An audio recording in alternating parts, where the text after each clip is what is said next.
ay spectacle yoo xam ne dina permettre ñu daal di gis touristes yi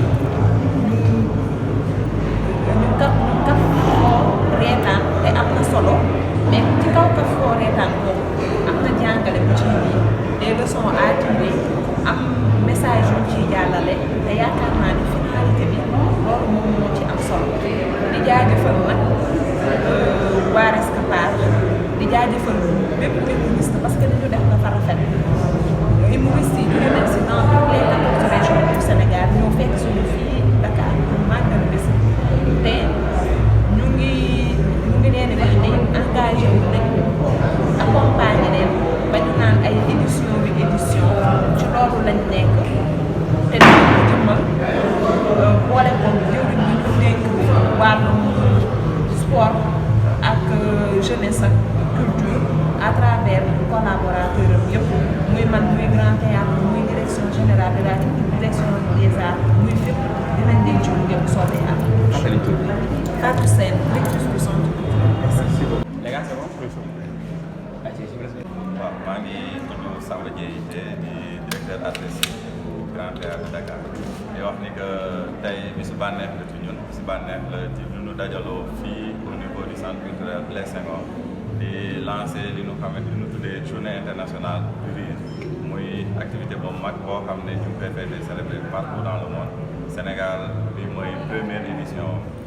mu nekk initiative boo xam ne ay doomu réew mi ñoo ko jël muy waa compagnie Rescapar Grand Théâtre ci ay mission mu taxawaayu accompagnement taxawaayu encadrement am ci bànneex bu baax accueillir cette première édition à travers le directeur général Serigne Fall Gueye bi nga xam ne bu ñëwee dafa yaatal am une politique inclusive wax artistes yi léegi waratuñu toog di subir ay activités dañu war a doon ay acteurs yoo xam ne seen destinée ci boppam ñoom ñoo koy porter seen loxo ba tax na tey on a une démarche inclusive bi nga xam ne tey dañ leen di woo ci suñuy programme yi ñuy def ñu koy développé ndoo pour le bien-être du grand public sénégalais ñu wax ni que ñu ngi leen di jox daje tey pour la cérémonie officielle qui aura lieu au Grand Théâtre de Dakar di wax population bi ne ñëw déstressé wu parce que reetaan dafa baax ci xol reetaan dafa baax ci yaram. Très bien. Petit résumé en français. Je suis directeur artistique de la coopération du Grand Théâtre de Dakar.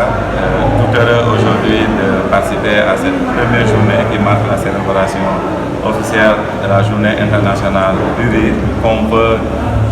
ancrer dans l'agenda culturel du Sénégal, qui est également une initiative portée par une compagnie qu'on ne présente plus dans ce pays, qui nous a valu beaucoup de satisfaction, qui est la compagnie Rescapar,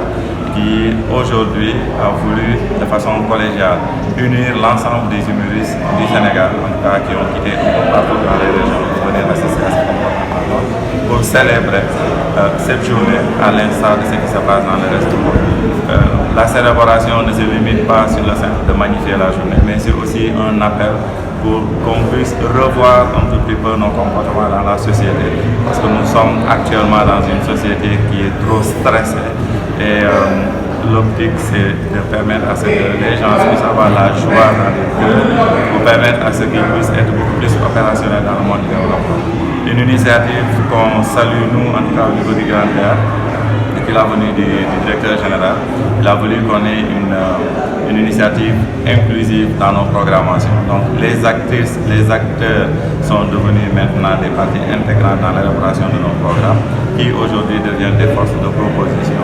Fort de tout ça, on lance un appel à la population sénégalaise à venir aujourd'hui magnifier cette journée qu'on veut ancrer dans l'agenda, mais aussi lancer un appel à l'ensemble des artistes et du reste des autres disciplines à prendre l'exemple de Rescapar, à venir s'associer à la dynamique de développement de nos lieux culturels, que ce soit Blaise Senghor, que ce soit les lieux de diffusion, pour qu'on puisse offrir au public sénégalais ce que c'est l'importance de la culture comme vecteur de développement. Remercier vraiment encore une fois la directrice du centre culturel de Senghor qui nous a accueillis ici, remercier l'ensemble des participants en tout cas qui ont contribué à la première phase qui qui a marqué l'ouverture officielle. Vous remerciez vous journalistes parce que vous jouez un rôle essentiel dans la diffusion des informations. Aujourd'hui, la réussite de tout ce que nous sommes en train de faire dépend également de comment vous traitez l'information. Donc, donnez rendez-vous ce soir pour la cérémonie officielle à partir de 18h. Remercier l'autorité, en tout cas pour la dynamique qu'ils ont enclenchée actuellement pour le développement de ce pays. Salam alaikum, bonsoir à tous, bonjour, bonsoir, ça dépend de l'heure, vous allez regarder la vidéo.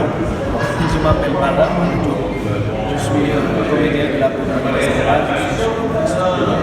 Par sama première question bi jëm ci laaj la solo yi nga xam ne parce que dañuy wax ne Sénégal bokk na ci lu ko tax a doon réewu particularité exceptionnel mooy yéen li ngeen di jouer maanaam reetaan alors tey bi reetaan yi nga xam ne dañuy foog ne reetaan pour reetaan rek donc tey ñu koy wax léegi solo yi nga xam ne nii mu ngi koy def ak bàccal ak remet ak nga ñëwaat ci wàllu reetaan lan mooy solo bi jëm ci jëm da nga koy xool rek ci exemple bu terre à terre bu gën a yomb mooy loo mer loo ñàkk-ñàkk loo am problème loo sonn am na yoo xam ne boo ko seetaanee dafay ree te doo ko tey sa coono wàcc na la sa ñàkk jóge na ci sa xel sa problème jóge na ci sa xel donc pour dire que de manière très très générale bu ñu koy wax dañ le rire ça soigne mais amul ñu naan maladie bii lay faj wala bee lay faj ça soigne tout loo am que ça soit muy difficulté muy problème muy feebar muy complication y a pas mal de gens dañ leen di dégg ñu naan damaa feebaroon mais bi ma seetaanee film diw wala vidéo diw wala spectacle diw ci laa tane ci laa mën a dox ci laa mën a def nangam bëri na ay artistes yoo xam ni aujourd'hui may nañ leen ay oto may nañ leen ay terrain ay yeneen ak yeneen ñi leen ko may mooy ñu tëdd ci lalu hôpital feebar médecin mënu ci dara keneen ak keneen mënu ci dara ñu seetaan ay vidéo ba seen santé amélioré ñu génn mën a defal ñoom donc pour dire que donc grosso modo mëni day fay bu baax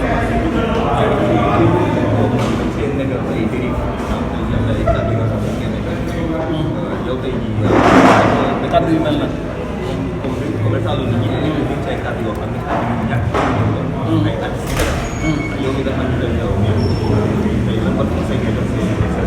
xam nga loolu du ci artistes yi kese kàddu yu ñu tegginiwul yi fépp lañ koy dégg mais mooy ñiy jox mooy liy ñun ci soom ci domaine bi mu ne muy fu la presse am na ci muy ñun ci art bi am na ci muy ci feneen ak feneen am na ci mais pour lu jëm maintenant ci suñu art bi moi je dirais que mooy ñi nga xam ne dañoo xëy rek jox mooy xëy ni cëb bi mooy ñi ne bokk naa ñu ne la suma ñëw donc nga ñëw ak say lakk da nga yaakaar ne faaw nga saaga wala nga wax lu ñaaw pour mu intéresser nit ñi alors que demee wu fa noonu donc ce qu'il faut c'est de se dire que lii c'est mon métier damay dem jàng am ci les techniques de base mooy doom ba may judduwaale boole comme technique yi mu jox ma talent ba mën cee avancer donc secteur bi loolu rek moo ci nekk. waaw mu mel ni une première Sénégal di célébrer li nga xam mooy journée mondiale toll ni Blaise Senghor toll ni Grand Théâtre ñëw fekk si leen si ñi nga xam ne yéen a ko organisé kon muy fësal ni yéen a gën a valoriser li nga xam ne wàllu culture ci Sénégal. waaw muy lu am solo parce que collaboration la boo xamante ni mën naa ni xëy na bii mooy sànni bu njëkk ci ñun ak Grand Théâtre parce que yàgg nañ ko bëgg yàgg nañ ci waxtaan directeur artistique bi yàgg nañ ci waxtaan directeur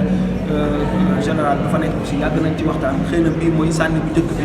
waaye leneen li ci topp sànq ñu koy fi ci biir panel bi ci biir panel bi ñu ngi ciy waxtaan mais leneen li ci topp mooy gën a yaatu donc pour dire que ñoom ibbi nañu buntu yi yaatal nañu pour ñun ñi nga xam ne dañu manqué espace d'expression ñun ñi nga xam ne dañu manqué des lieux de diffusion ñu mën a tegu foofu Blaise Senghor bii du ma ni gule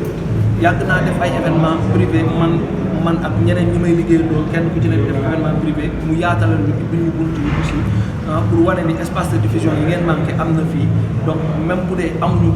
xëy na ay milliards yu ñu leen jox pour ngeen réaliser seen projet waaye am nañ suñu kër bu ñu leen jox d'ailleurs fii dañ fiy répété dañuy répété Grand Théâtre pour dire que ils sont carrément ouverts n'ayez pas peur d'aller côtoyer ces espaces là dem leen ngeen xool amul dara lu fa nekk wala lu fa compliqué wala amatul lu fa nekkoon wala lu fa compliqué woon ba tey nekk li fa nekk nii mooy ouverture ngeen ñëw mooy la ñu naan kuy wër fu mu fanaan ak ku ragal ci nekk defe naa delloo buntu war leen boole looloo am ci ñaari espace yooyu collaboration boo xamante ne est-ce que waa ñu koy rafetlu te bu ngeen ñu gën a bëri incha allah wala dinañ ci xuus yaatal ci ba ñu ñëpp gën a ci suñu waaw directeur non pas avant de résumer donc je voudrais juste poser une seule question par rapport donc à cette journée internationale du rire est-ce que yéen comptez ngeen par exemple maanaam décentraliser ko dans les autres contrées pour que au moins ña fa nekk di ay vraiment ñoo xam dañ bëgg humour bi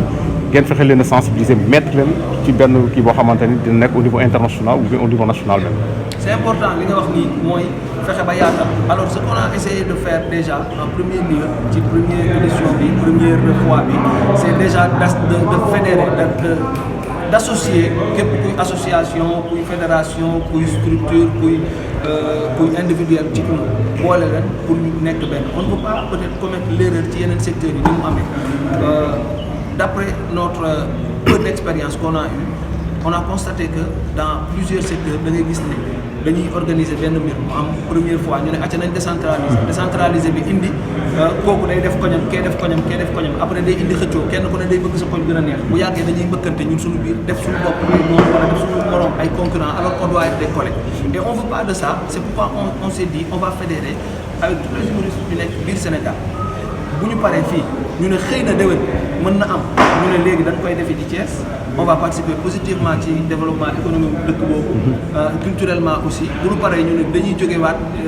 déwén Thiès après déwén ñu ànd ak Grand Théâtre ànd ak Blaise Senghor ànd ak aussi région centre culturel régional ba ñu fekk Fatick par exemple ne Fatick lañ koy def bu boobaa du doon xëccoo mais dañuy doon ñuy songandoo ñu ñëpp ñu defal ko et c'est ça en fait l'objectif mu dem ba nuru format wala formule FESNAC bi nga xamante ni chaque année dañuy tànn benn ay bés ay semaine lay doon ñu tànn ko dem ci benn région mën a defandoo li ñuy def yëpp bu demee ñu dem ci benn région dina yokk région bi yokk culture bi yokk aussi décentralisation boobu. macha allah am na solo.